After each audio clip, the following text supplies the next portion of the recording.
On today's What If Wednesday, we are going to look at two top prospects, Robert Hassel and as well as Elijah Green. The what if question is, what if they can turn their careers around here in DC? You are Locked On Nationals, your daily Washington Nationals podcast, part of the Locked On Podcast Network, your team every day.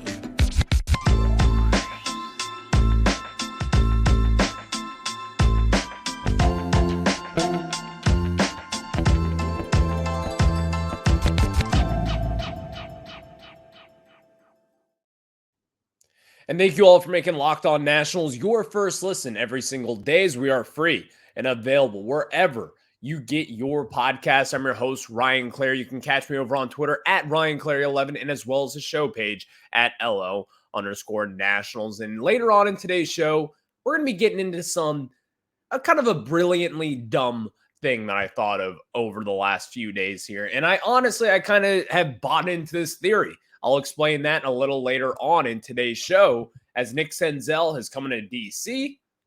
Might have some good aura here brewing. I'll discuss that a little later on in today's show. Second off, today's about Robert Hassel and Elijah Green for this What If Wednesday. So after we kind of get into what if they can turn their careers around, what would that mean for it? We're then going to get into the confidence in which we think Robert Hassel and Elijah Green can really turn their careers around. We'll discuss that and really what we need to see going forward from both of them. But let's start off with the what if question is, what if Robert Hassel and Elijah Green can turn their careers around here in DC? Before we get into that, today's episode is brought to you by FanDuel. Make every moment more. Right now, new customers get $150 in bonus bets with any winning $5 moneyline bet. That's $150. If your team wins, visit FanDuel.com/lockedon to get started. So let's get right into it. As Robert Hassel and Elijah Green, two big name prospects, both first round picks. Robert Hassel, a first round pick by the San Diego Padres, was one of the main figures in that Juan Soto deal. Since coming to DC, since getting to Harrisburg, it's been a struggle for Robert Hassel, really the entirety of the last year and a half. As soon as he got traded here, something has not been right. Something has not been right with his swing. His strikeout rate has been up. His power has been down. And really just things have not gone well at all for him. Last year in the Arizona Fall League, he broke his haymate bone. Going into this year, kind of rehabbing still, getting back to full strength. This season was ultimately not as what we all expected here. And then for the other hand, Elijah Green, who also dealt with some injuries, some lingering injury over the course of this season as well. The worst nightmare came to fruition for Elijah Green this year. Everyone talked about his strikeout rate down at IMG Academy when the Nationals took him in the top 5 of the 2022 MLB draft. And a lot of people were kind of loving the pick, or also on the other hand, hating the pick because of the big boom and the big bust that could be coming with Elijah Green. So what if they were to both turn their careers around? Let's start off with Robert Hassel. If Robert Hassel were to turn his career around, you'd be getting a very high IQ baseball player, someone who's going to be looking at maybe batting even 300 at some point in his major league career. That is the kind of skill set that Robert Hassel had. He's not going to be up there hitting a ton of home runs. He's not going to be a Cody Bellinger type of hitter at the plate where he could be mashing 40 to 45 home runs a season. I don't really necessarily see that with him. But looking at Robert Hassel, there's always been one player in mind that I think a lot of Nationals fans can kind of resonate with. He's going to be a lot like Jason Worth. I think if Robert Hassel, if we were to get the most out of him, if he were to develop, then I think that's the kind of player that you could be looking at. Jason Worth was a great player. He was never necessarily an MVP kind of player. When the Nationals paid him what they did back in 2011, they certainly overspent for him, at least at that moment in time. But the production that he put up with Philadelphia and then with the Nationals, that's what I kind of expect the ceiling to be for a Robert Hassel. Now, on the other hand with it, he's going to be a better defender. Robert Hassel is someone who could stick in center field and play a very, very good defensive center field as well. Someone who's got a good arm. He's got range in the outfield. He can steal bases on the base path as well. There's a lot of different skill sets that Robert Hassel has, but the big struggle with him has been his strikeout rate and also not necessarily staying all that healthy, considering he broke his haymate bone just last year. that is an injury for hitters that can be a little detrimental, especially when you're younger, trying to develop, trying to get your swings in, because it can really affect your power, as what we saw this year. Now, do I think that Robert Hassell, has this been kind of an injury issue with him over the last year? It could have been. But also, I can't ignore the fact that when the Nationals traded for him, through that period, through the 2 months that he was in the Nats farm system playing every single day with Wilmington and as well as Harrisburg, I couldn't help but notice this. The production just was not there, stemming back from last year. It was not. For whatever reason, the Nationals, they have not been able to continue that rollover with what Robert Hassell is doing in San Diego. As soon as he got here, something hit the wall. I don't know what it is. I don't know exactly what could be going wrong with a Robert Hassell, because again, this was someone who was a top 25 prospect in baseball. This was someone who a lot of people said was a can't miss kind of prospect, someone who's going to be a very safe, very good player in the big league someday. For whatever reason it is, Robert Hassell just has not panned out at this moment in time. Now, can he still pan out? Absolutely. But his strikeout rate being way up, considering what it once was in 2021 and as well as the beginning of 2022, this year, it was a tough go for it. It could be the Haymade injury. It could be other things. It could maybe just be the Nationals, maybe botching his development. There's a lot of different things, but we'll kind of answer that question and really the confidence that I have in him bouncing back in 2024 in that second segment. But now let's get into Elijah Green. What if he can turn his career around? What will have to happen for Elijah Green? Similar to Robert Hassell, Elijah Green, it's the strikeout rate. He had at some point over this summer was striking out in 50% of his at-bats. It doesn't matter what level you're at. It doesn't matter if you're in the big leagues. It doesn't matter if you're in low A. It doesn't matter if you're in double A, the fall league, whatever level you're at. If you are striking out in 50% of your at-bats at any given stretch, that is a problem. That is going to be a big problem as well going forward. Now, when the Nationals took him in the top 5 in 2022, coming out of high school, a lot of people talked about his strikeout rate already in high school being high. He was striking out in about 20-25% of his at-bats down at IMG Academy, facing the best talent there is at that academy. But that's not normal.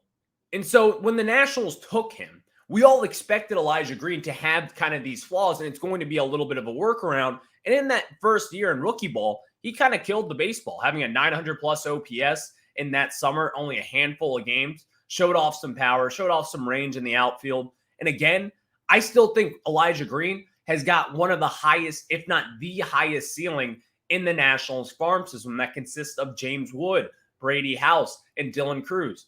If Elijah Green can turn it around, he's got the tools to do it, by the way. It's just a matter of putting all of this together at one time, staying healthy, getting your hacks in, not striking out at a 40 to 50% clip the way that he was doing this last year. He's going to have to figure out a way to cut that down. But even then, it also goes back to the power. What separates Elijah Green from the pack? What separates him from another high school prospect or another top prospect in baseball? It's his raw power, the ability to just simply kill the baseball. He's one of those kind of analytical darlings, you could say. When he is at his best, you're going to look at his exit velocities and say, this guy's going to be a problem. He kills the baseball. His barrel rate is up there at times when he is hitting the ball in a nice way. But it hasn't been beautiful music the entire time here at Elijah Green. You've seen a lot of struggles with the strikeouts. He hasn't really been very selective at the plate with his pitches. There's a lot of different things when discussing Elijah Green and kind of the issues of what has happened and what has transpired over the last year and a half since drafting him in the top 5. But Elijah Green, he can still turn around. Am I necessarily confident in him turning around at this point? We'll just have to see until I answer that in this second segment. But what says you? Do you think the Nationals, in the way that they are currently constructed with their player development, kind of ripping this entire department in half over the last year, this could help Elijah Green?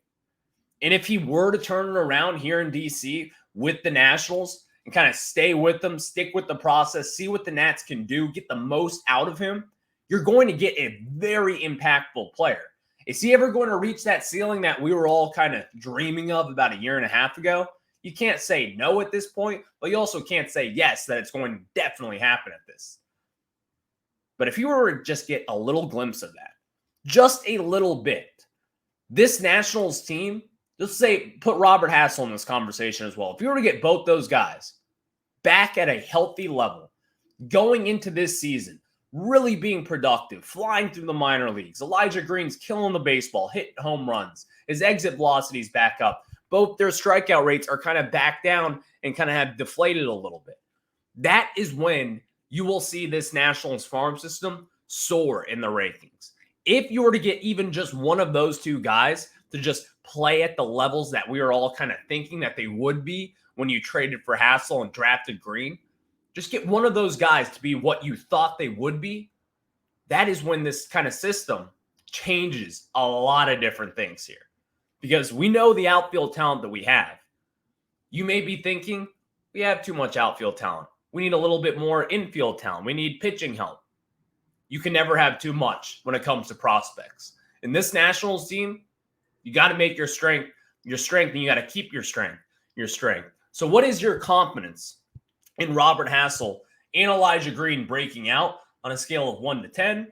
It's a little bit of a tricky answer. I'll tell you why I think both have a little bit of a chance after I tell you guys about our friends over at FanDuel. And you can score early this NFL season with FanDuel, America's #1 sportsbook. Right now, new customers get $150 in bonus bets with any winning $5 moneyline bet. That's $150 if your team wins. And if you've been thinking about joining FanDuel, there's no better time to get in on the action because the app is so damn easy to use. And there's a wide range of betting options, including spreads, player props, over-unders, and much, much more. When you go into FanDuel, I go to NFL right away. On my NFL Sunday, I then put together a big parlay.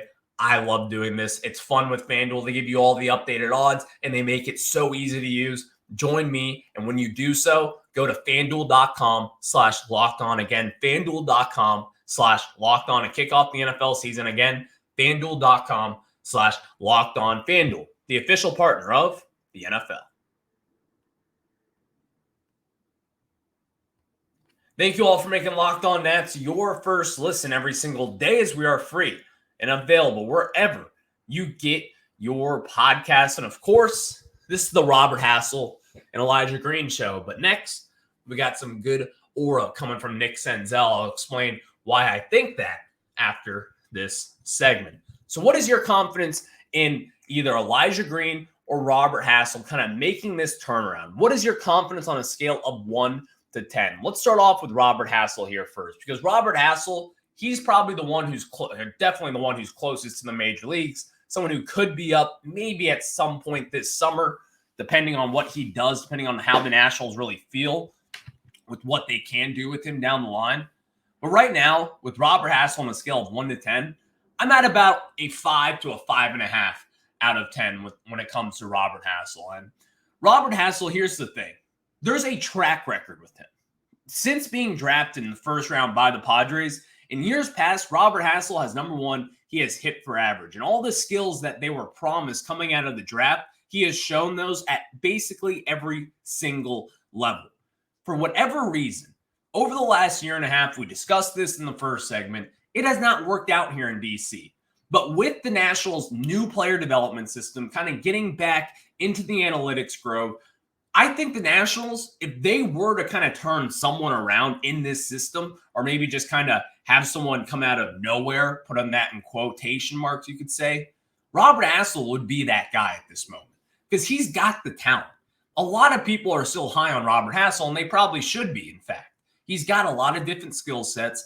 He's solid in the outfield. He can play a lot of different positions. And also, his bat-to-ball skills used to be elite. This is someone who used to draw his walks. He used to not really strike out as much. But for whatever reason, the Nationals, they have not been able to tap back into that. And a lot of people are out there saying this could be a Haymate-related kind of issue with Hassell. This could be kind of something that might be holding him back to a point where we just simply do not understand that. We cannot fathom that. And honestly, I can't say if that's true or not.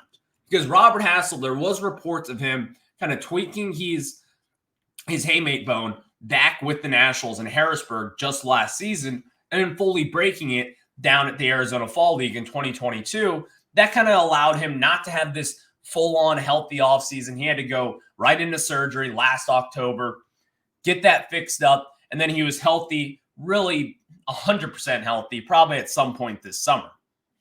But with Robert Hassell, my confidence in him is a little bit higher because of the fact that he's done this before. He has shown us results. He has shown the Padres results. When the Nationals traded for him, they weren't expecting this. They weren't expecting some kind of lottery prospect in the which that Robert Hassell has become over the last few months here. They weren't expecting him to struggle at the rate that he has been. So maybe the Padres just knew something that we didn't. Maybe the parks that he were at in San Diego and their farm system was just a little bit more hitter-friendly, and that's what inflated his stats. I'm not necessarily thinking that, though. I don't think that's the case at all at this point. I think with Robert Hassell, if the Nationals, if they can get back down to the nitty-gritty of player development, they can get into the analytics, they can kind of get into their lab, as the kids say. That is when you could see a big turnaround with Hassell. I don't think it's out of this ordinary. The Nationals have done this in the past. They have kind of flipped a prospect's fortune around a little bit after struggling. Anthony Rendon has struggled in the past, way back in the Nats' early days with Mike Rizzo as the GM. But if they can do that again, I think Robert Hassell will be at the forefront of it. So I'm at about a 5 to 5.5 out of 10 of confidence in him turning his career around. Now here, let's get to Elijah Green. This one is probably the more tricky one, you could say here. I'm at about a 4 with Elijah Green, a 4 out of 10 at this moment in time. The reason why I say that, he does not have this track record. But here's also the good thing about him. Again, I will stand on this table. Elijah Green, he's got the biggest skill set as far as Nationals prospects go. Now, skill sets mean a lot of different things. When you're talking about skill sets, you're really just talking about what their ceiling could be. There's a lot of different things that go into this because, number one, ceilings never indicate what someone will be. It just indicates what kind of talent that they hold. Now, with Elijah Green, here's the simple thing with him. This is someone who's going to be a very good defensive center fielder no matter where you put him. He's already shown all the different things in center that you can say this kid's going to be an elite fielder probably. Also, on the other hand, this is going to be someone who could steal 20 to 25 to 30 bases at some point if he were to get on base at a rate that is relatively decent, in which he didn't do in Fredericksburg this last year.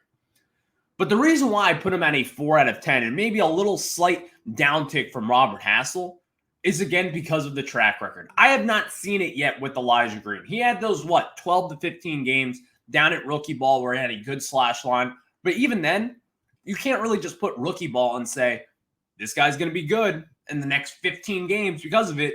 He started off relatively hot down in Fredericksburg in the first week of the season.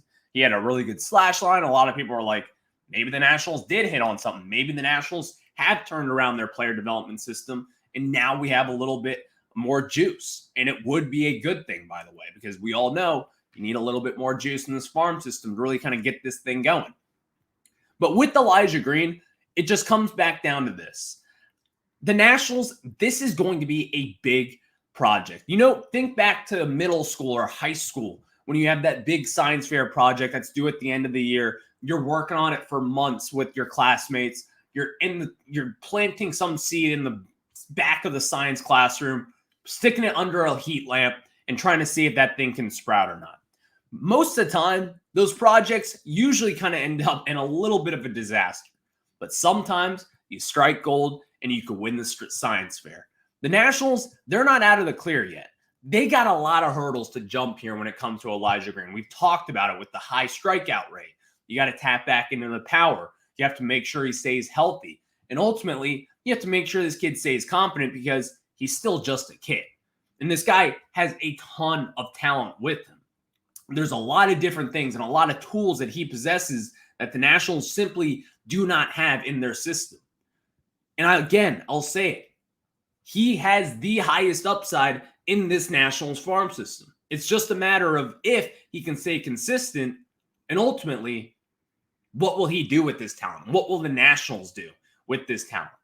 That's the kind of mindset that I think the Nationals will have to have with them, because it hasn't been pretty.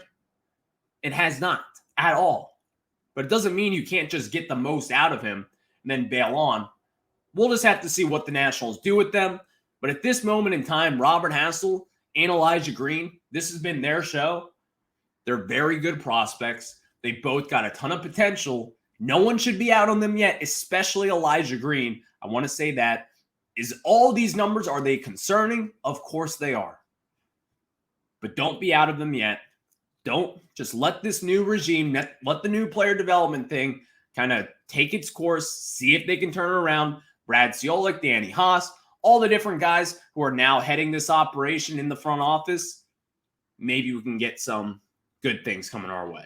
Thank you all for making Locked On Nats your first listen every single day. Now for your second listen, make sure to check out the Locked On Sports Today pod, because Locked On has launched the first ever national sports 24/7 streaming channel on YouTube. Locked On Sports Today is here for you 24/7, covering the top sports stories of the day with the local experts of Locked On, plus our national shows covering every league. Go to Locked On Sports Today on YouTube and subscribe to the first ever national sports 24/7 streaming channel. Again, Locked On Sports Today. Let's get into Nick Senzel and why I have this little theory. It's a very brilliantly dumb theory as to what I've come up with here. But hear me out. Might be a thing I'll discuss after this. Thank you all for making Locked On Nats your first listen every single day. It's December 20th. December 20th. What is there to talk about here? Nick Senzel. You may not know this. You may have. I'm sure you've been reading all the beat reporters and what everyone has been talking about, from Bobby Blanco, Mark Zuckerman, Andrew Golden, all the different Nationals reporters out there. Nick Senzel and Lane Thomas are kind of childhood best friends. And this might be a little good aura turnaround here for Nick Senzel. They were travel ball teammates at age 7 years old in Knoxville, Tennessee. What does that mean? It may just mean that they were teammates, that they are good buddies. And they are. They are good friends. Nick Senzel has talked about it. He has talked about how crazy it is and how excited he is to play with Lane Thomas yet again. But also he has talked about how excited he is to play with C.J. Abrams on the left side of the infield, because right now Nick Senzel is probably going to be your Nationals opening day third baseman, whether you like it or not. Nick Senzel, we've talked about it, the moves and kind of what we want to see. This is the market that the Nationals were expected to be in this year. Try to get those 1 year, prove it kind of guys, maybe turn their careers around, train them at the deadline, and see what you can do with him. But when he was asked about how excited he was to play with C.J. Abrams, I thought this was kind of cool. Quote, just to be able to play with him on the left side when talking about C.J. Abrams and compete with him, I'm super excited. I don't know what this is. You may be thinking, Ryan, this is insane. What are you talking about? How are you drawing this connection?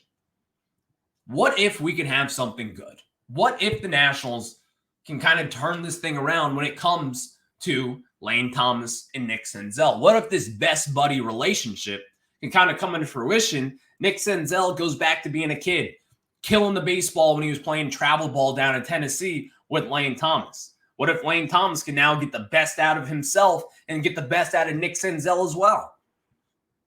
It's an interesting thought. And it really just kind of comes down to, what if it can happen? Will it happen? Maybe.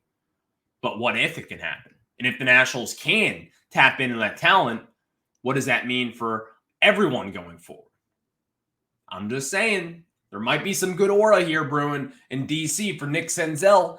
Maybe have that childhood energy come back into him, get some excitement again, get to play every single day, play 162 games, stay healthy with the Nationals, and ultimately get your opportunities to hopefully turn your career around.